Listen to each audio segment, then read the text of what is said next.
இந்த அணியிலிருந்து சிவசக்தி சுள்ளரங்கத்தினுடைய இயக்குனர், கோவை SNMV கலைக்கல்லூரியுடைய பேராசிரியர், துறை தலைவர் முனைவர் உமா மகேஸ்வரி அவர்கள். முன்னவனே யானை முகத்தவனே முக்தி நலம் சொன்னவனே தூய்மை சுகத்தவனே மன்னவனே சிற்பரனே ஐங்கரனே செஞ்சடியின் சேகரனே தற்பரனை நின்றாள் சரண். நடையூரும் சொல்மடந்தை நல்குவதும் நம்மேல் இடையூறு நீங்குவதெல்லாம் புடையூரும் சேனை முகத்தாளறிய சீர்முக தூர்முத தானே முகத்தானே நினைத்தார். அடுத்ததாக விநாயக பெருமானுக்கு வணக்கம் சொல்லிட்டு அடுத்ததாக முருகப்பெருமானுக்கு ஒரு வணக்கம் போடணும் நடுவர் அவர்களே. மூவிரு முகங்கள் போற்றி முகம்பொழி கருணை போற்றி ஏவரும் துதிக்க நின்ற ஈராறு தோள் போற்றி காஞ்சி மாவடி வைக்கும் செவ்வேல் மலரடி போற்றி போற்றி அண்ணான் சேவலும் மயிலும் போற்றி திருக்கைவேல் போற்றி போற்றி என்று முருகப்பெருமானை வணங்கி, முருகப்பெருமான் வாகனமாக கொண்டிருக்கக்கூடிய மயிலை வணங்கி, சந்தான புஷ்ப பரிமளா கிண்கிணி முக சரண இகுல அமிர்த பரபா சந்திரசேகர மூசிகாரட வெகுமோக சத்திய பிரியாலிங்கன சிந்தாமணி கலச கரகட கபோல திரியம்புக விநாயகர் முதன் சிவனை வலம் வருமளவில் உலகடைய நொடியில் வரும் சித்திர கலாப மயிலாம் மந்தாகினி பிரபா வதரங்க விதரங்க வனசரோதய கிருத்திகா வரபுத்திர ராஜீவ பரியங்க தந்திய வராசுரன் குளிசாயுதத்தி இந்திராணி மாங்கல்ய தந்து ரட்சாபரண வினோத நரல்கூழ் இகழ்வேல் நீலகிரி குமரமகன் ஏறும் நீல கிரீப ரத்ன கலாப மயிலாம் என்று முருகப்பெருமான் ஏறுகின்ற மயில் வாகனத்தை வணங்கி, வேதாள பூதமுடு காளிகா ராத்திரிகள் வெகுளுரு பசாசகனங்களும் வெங்கழுகுடன் கொடி பறந்து செம்புவனத்தில் வெம்பசி ஒழிக்க வந்தே ஆதாரகமடமும் கணபன வியாழமும் மடக்கியதடக்கிரியனாம் அகில நடமிடும் நெடும் தானவ நிறத்தசை அருந்தி புறந்தவை வேல் தாதார் மலர் சுனை பழனி மலை சோலை மலை தனி பரங்குன்றேரகம் தனிகை செந்தூரிடுக்கெளியாவினன் குடி தடங்கடல் இலங்கையதனில் போதார் ஒளில் கதிர்காம தளத்தினை புகழும் அவரவனாவினில் புந்தியில் அமர்ந்தவன் கந்தன் முருகன் குகன் புங்கவன் செங்கை வேலே என்று முருகப்பெருமான் கையில் இருக்கக்கூடிய வேலை வணங்கி, பட்டிமன்றத்தின் நடுவராக வீட்டிருக்கக்கூடிய ஐயா அவர்களுக்கு முதல் வணக்கம். எண்ணணியை சார்ந்தவர்களுக்கு ஒரு நல்ல வணக்கம் நடுவர் அவர்களே. உங்களை தெரியாம கேக்குறேன், இதுக்கு பேரு அணி, அதுக்கு பேர் என்னன்னு பாருங்க. அதுக்கு பேரு சனி. ஒன்னு ஏழரை சனி, ஒன்னு அஷ்டம சனி, இன்னொன்னு அர்த்தாஷ்டம சனி. 3 சனிகளும் வந்து சேர்ந்து உட்கார்ந்துட்டு எங்களை திட்டுறாங்க இந்நேரம் வரைக்கும். நடுவர் அவர்களே, உண்மையிலேயுமே நமக்கு ஜாதகத்துல எந்த கிரகங்கள் நல்லது பண்ணும்? ராகுவாவது ஒரு நேரம் நல்லது பண்ணுவார். ராகு போல கொடுப்பார் இல்லைங்கிற பேர் எப்பவுமே உண்டு. ஆனா சனிக்கு என்ன பேர் இருக்குதுன்னு சொல்லவே வேண்டாம். எல்லாரும் எதை பேனாலும் எப்பவும் என்ன சொல்லுவாங்கன்னா, அவங்களுக்கு எனக்கு ஒரே ஏழ்றீங்க அப்படின்னு சொல்லுவாங்க நடுவர்களே. அப்படிப்பட்ட பேரு சனி பகவானுக்கு தான் இருக்குது. அப்படிப்பட்ட 3 பேர் எதிரணியில வந்து உட்கார்ந்து இருக்காங்க.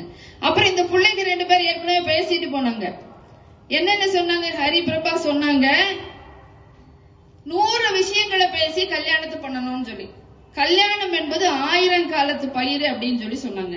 நடுவர்கள் ஒரு விஷயம் தெரிஞ்சுக்கணும் நீங்க. அதாவது 100 பொய்ய சொல்லி ஒரு கல்யாணத்தை பண்ணு அப்படின்னு அவங்களே தான் சொல்லிட்டு போனாங்க. கல்யாணம் பண்றதுக்கு 100 பொய், கல்யாணம் பண்ணதுக்கு அப்புறம் 1000 பொய். அக்கா பாரு ஆமா ஆமான்னு சொல்லி சொல்றாங்க. இப்படி வாழ்க்கை பூரா பொய்யா இருந்தா மனுஷன் எப்படிதான் குப்பை ஓடுறதுன்னு யோசிச்சு பாருங்க. எவ்வளவு கஷ்டமான நிலைமையா இருக்கு. அதுவும் குடும்பம் குடும்பம் குடும்பம். முருகப்பெருமானுக்கே 2 கல்யாணம் ஆயிடுச்சுன்னு வேற சொன்னாங்க. முருகப்பெருமானே 2 கல்யாணம் ஆயிடுச்சு. நீங்க வந்து கஷ்டப்பட்டு ஆண்டி கோடத்துல உட்காந்துருக்கா நடுவர்களே ஒரு ஓரமா. கல்யாணம் ஒரு கல்யாணம் பண்ணனா எப்பவுமே நிம்மதியா இருக்கலாம். இவங்க எல்லாம் என்ன பண்றாங்க? இவங்களுக்கு எப்படி முதல்ல கல்யாணம் ஆச்சு தெரியுமா நடுவர்களே? திண்ணையில கிடந்தவங்களுக்கு திடுக்குன்னு கல்யாணம் ஆயிடுச்சு. திருவேங்கடம் சாருக்கு அப்படிதான், இந்த வனிதா பிள்ளைக்கு அப்படிதான்.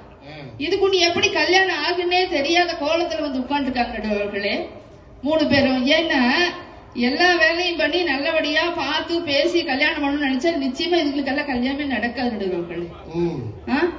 திண்ணையில் இருக்கிறவங்க திடுக்குன்னு கல்யாணம் ஆனா மட்டும்தான் உண்டு. அது அவருக்கெல்லாம் எப்படி கல்யாணம் ஆச்சுன்னு தெரியுமா? அவங்க அத்தை பொண்ணுக்கு இவங்க தம்பியோ இவங்க அண்ணனையோ பார்த்து கல்யாணம் நிச்சயம் பண்ணிட்டாங்க. கல்யாணம் பண்ண போற நேரத்துல மாப்பிள்ளை எங்கேயோ ஓடி போயிட்டார். அதனால இவர் கொண்டு போய் மாப்பிள்ளையா உட்கார வச்சு கல்யாணம் பண்ணிட்டாங்க அவர்களே. அப்படி அவருக்கு கல்யாணம் ஆச்சு. இந்த புள்ள சொல்லிச்சு பாருங்க, 100க்கு 100 தடவை எலுமிச்சம்பழ கலரு, என்ன மாதிரி எலுமிச்சம்பழ கலர். இது சொல்ற பொய்ய பார்த்தா தெரியல இதுக்கு எப்படி கல்யாணம் ஆயிருக்குன்னு. இந்த நடுவால உட்கார்ந்து இருக்கிறது மதில் மேல போற மாதிரி 2 கட்டா மாதிரி உட்கார்ந்து இருக்கு நடுவர்கள். என்ன நிலைமையினே தெரியாம கல்யாணத்தை பத்தி இதுக்கு 3 சேர்ந்து பேச வந்துச்சுன்னா எப்படி இருக்குன்னு மட்டும் நீங்க யோசிச்சு பாருங்க நடுவர்களே. கல்யாணத்துக்கு அப்புறம் வீட்டுக்காரர் ஒரு காதலா பண்றார், காத்து வாக்குல 2 காதல் பண்ணா கூட பரவாயில்ல நடுவர்களே. இவங்க எல்லாம் 200 காதல் பண்றாங்க. எப்படிதான் மனுஷன் மனைவி எப்படிதான் குடும்பம் நடத்த முடியும் யோசிச்சு பாருங்க. அதுக்கப்புறம் பாருங்க, இவர் என்னமோ சொல்லிட்டு போச்சு இந்த புள்ள, சூரிய வம்சத்துல வர்ற மாதிரி தேவயானி வந்து ஒரு பாட்டுல கஷ்டப்பட்டு முன்னேறி இருக்காங்கன்னு வேற சொல்லிட்டு போங்க நடுவர்களே. அதே அவர் தான் சொல்றாரு. அதாவது கடைசியில் உட்கார்ந்துருக்காரு பாருங்க திருவேங்கடம் சார். அவர் என்ன சொல்லிட்டு இருக்காரு, சூரிய வம்சத்துல படுற மாதிரி எல்லா கஷ்டம் பட்டாச்சான், தேவயானி மாதிரி பொண்டாட்டி வர்றது மட்டும்தான் ஒண்ணு பாக்கின்னு வேற சொல்லிட்டு இருக்காரு நடுவர்களே. நீங்க யோசிச்சு பாருங்க, அவர் வயசு 60 வயசுக்கு சூரிய வம்சத்துல வர்ற மாதிரி எல்லா கஷ்டம் பட்டாச்சு, தேவயானி மாதிரி பொண்டாட்டி மட்டும் தான் இன்னும் கிடைக்கலன்னு சொல்லி சொன்னா அவன் வீட்டுக்காரமா கம்மல் இருக்குமான்னு மட்டும் யோசிச்சு பாருங்க. சத்தம் பாத்தீங்களா எப்படி சிரிப்புக்கு வருதுன்னு சொல்லிட்டு நடுவர்களே. அதுக்கப்புறம் பாருங்க, குழந்தை பிறந்துருச்சு அப்படின்னு சொல்லி சொன்னா பொறுப்பு வந்துடும் வீட்டுக்காரருக்கு அப்படின்னு வேற சொன்னாங்க. எதிரணியில வந்து ஹரிபிரபா வேற சொல்லிட்டு போனாங்க நடுவர்களே. உண்மையிலுமே பெங்களூர்ல எல்லாம் பாத்தீங்கன்னா நோ கிட்ஸ் நோ கிச்சன்ங்கிறது வந்து ஒரு வெகு காலம் ஆயிடுச்சு. நமக்கு குழந்தையே வேண்டாம், கிச்சனு வேண்டாம், சமைக்கிற வேலையும் வேண்டாம், குழந்தையும் வேண்டாம். சமைக்கிற வேலை ஏன் வேண்டாம்னு சொல்லி சொல்றாங்கன்னா, குழந்தை இருந்தா வேற வேலையில செஞ்சுதான் ஆகணும், வேற வழியும் கிடையாதுங்கிறதுக்காக வேண்டி நோ கிட்ஸ் நோ கிச்சன்ங்கிற ட்ரெண்ட்